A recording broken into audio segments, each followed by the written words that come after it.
എനിക്ക് രാജുവിനോടൊന്ന് സംസാരിക്കണം ശ്രീ. നിന്റെ വിഷമം എനിക്ക് മനസ്സിലാവും. നീ സങ്കടപ്പെടാതെ നമുക്ക് വഴിയുണ്ടാക്കാം. എങ്ങനെ? അതൊക്കെ ഞാൻ ഏറ്റു. നീ ഇവിടെ തന്നെ നിൽക്ക്, ഞാനിപ്പോ വരാം.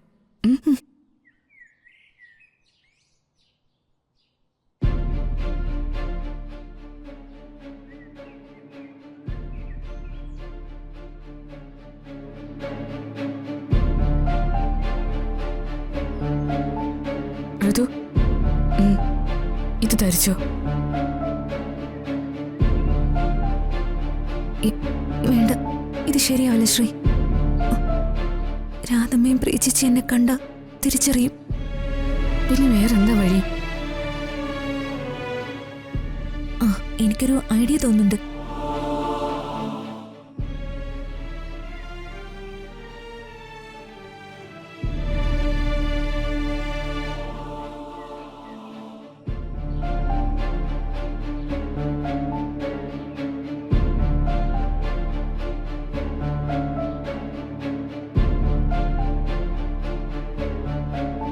രാധമ്മയെ പ്രീച്ചിച്ചോ മുഖത്ത് ഷോള് കിട്ടിയിരിക്കുന്ന എന്തെന്ന് ചോദിച്ചാ ക്ലീൻ ചെയ്യുമ്പോ പൊടി അടിക്കാതിരിക്കാനാണെന്ന് പറയാം. അവര് വിശ്വസിക്കോ? പൊടി അലർജിയാണെന്ന് പറയാം, അവര് വിശ്വസിച്ചോളും.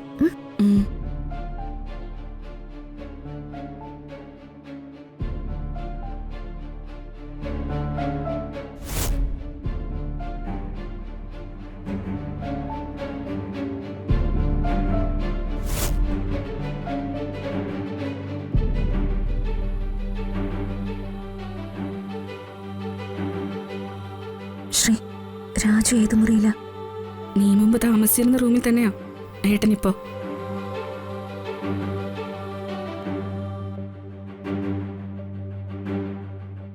ഇവളെ എനിക്കിവിടെ വേണം. ഇവളിവിടെ ജോലി ചെയ്യണം. നമ്മളോട് ചെയ്തതിനൊക്കെ ഇവിടെ വെച്ച് പകരം വീട്ടണോ അമ്മേ?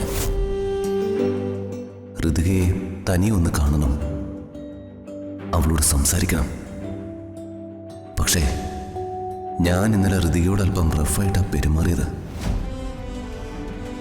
ഞാൻ പറഞ്ഞതൊക്കെ അവളുടെ മനസ്സിൽ ഇപ്പോഴും ഉണ്ടാവുമോ? അവൾക്ക് എന്നോട് ദേഷ്യമായിരിക്കും.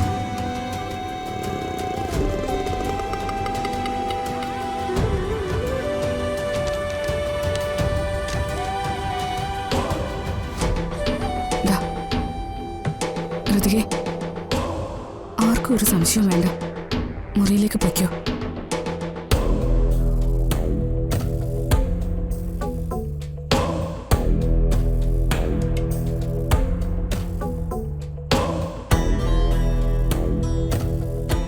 അയ്യോ അംബികമായി, നമ്മുടെ പ്ലാൻ പൊളിയോ? നീ ടെൻഷൻ ആവാതെ. ഈ രാധമ്മയ്ക്കിത് എത്ര വേലക്കാരാ. ഇവർക്ക് വല്ല നിധി വല്ലതും കിട്ടിക്കാണോ ഇത്രയ്ക്ക് ആഡംബരത്തോടെ ജീവിക്കാൻ? മനുഷ്യന്റെ അവസ്ഥയൊക്കെ എത്ര പെട്ടെന്നാ മാറുന്നേ.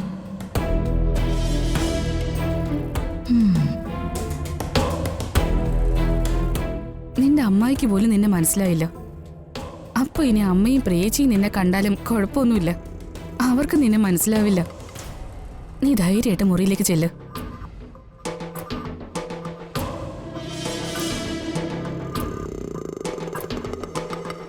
രാജു ഉറക്കായിരിക്കോ? ഇല്ല, ഇപ്പൊ സെക്രട്ടറി വന്ന് ഏതോ ഫയൽ കൊടുത്തിട്ട് പോയതേ ഉള്ളൂ. നീ ചെല്ല്.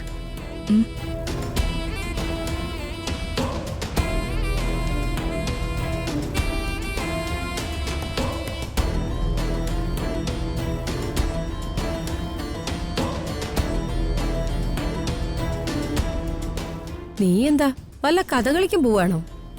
അമ്മേ, ഇവളോട് ഞാൻ രാജുവേട്ടന്റെ മുറി ഒന്ന് ക്ലീൻ ചെയ്യാൻ പറഞ്ഞു. ഇവൾക്ക് പൊടി അലർജിയാ. ഞാനാ പറഞ്ഞത് ഷോൾ എടുത്ത് കെട്ടിക്കോളാൻ. ഇന്ന് വന്ന എല്ലാത്തിനും പൊടി അലർജി ആണല്ലോ. അതെ, നീ അങ്ങോട്ട് ചെല്ല്.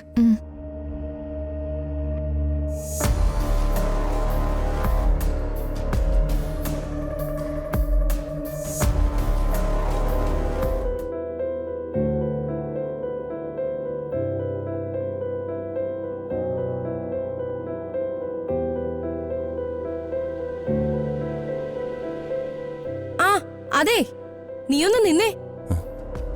എന്താ അമ്മേ? എടാ, നീ ഒന്ന് പുറത്തേക്ക് നിക്ക്. ഇവിടെ ഈ റൂമൊക്കെ ഒന്ന് ക്ലീൻ ചെയ്യട്ടെ. ആ ചെയ്തോളൂ.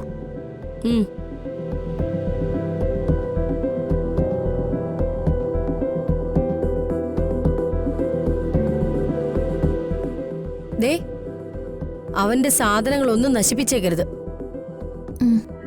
ക്ലീനിങ്ങിന് ശേഷം ഞാൻ ഈ റൂമൊക്കെ വന്ന് ചെക്ക് ചെയ്യും. അപ്പൊ വിലപിടിപ്പുള്ള സാധനങ്ങൾക്കൊക്കെ എന്തെങ്കിലും പറ്റിയ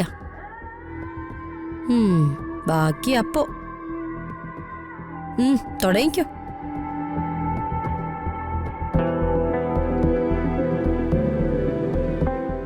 രാജുവിന്റെ പഴയ മുറിയാ യൂസ് ചെയ്യുന്ന. അപ്പൊ രാജുവിന് ഇപ്പോഴും എന്നോട് ഇഷ്ടമുണ്ടെന്ന് അതിന്റെ അർത്ഥം. അതോ രാജു എന്നെ മറന്നോ?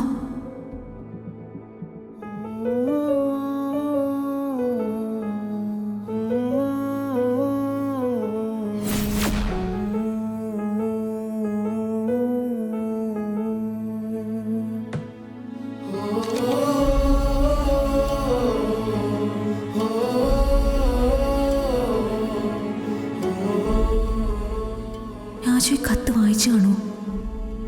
വായിച്ചിട്ട് മനഃപൂർവ്വം ഉപേക്ഷിച്ചതാണോ? രാജു എന്നെ പൂർണ്ണമായിട്ടും മറന്നു കാണോ? രാജുവിന്റെ മനസ്സിൽ ഇനി എനിക്കൊരിക്കലും സ്ഥാനം ഉണ്ടാവില്ലേ? ഈശ്വര, എന്നെ പരീക്ഷിക്കല്ലേ. ഞാൻ രാജുവിന് വേണ്ടിയാ ജീവിക്കുന്നത് തന്നെ. എന്നെ കൈവിടല്ലേ. അങ്ങനെ എന്തെങ്കിലും ഉണ്ടായ പിന്നെ ഹൃതിക ഉണ്ടാവില്ല.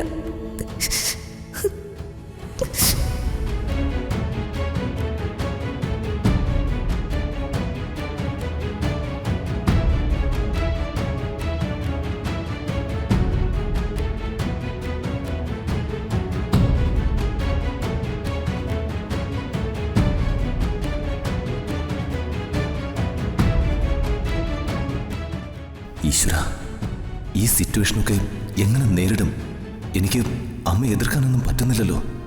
അമ്മയോട് തുറന്നു പറഞ്ഞാലോ എനിക്കെന്നെ ഋതുവിനല്ലാതെ മറ്റൊരു പെണ്ണിനെ സങ്കല്പിക്കാൻ കൂടി പറ്റില്ലെന്ന്. ദൈവമേ, ഈ കല്യാണം ഉറപ്പിക്കോ? എനിക്കെന്റെ രാജുവിനെ മറക്കേണ്ടി വരുമോ?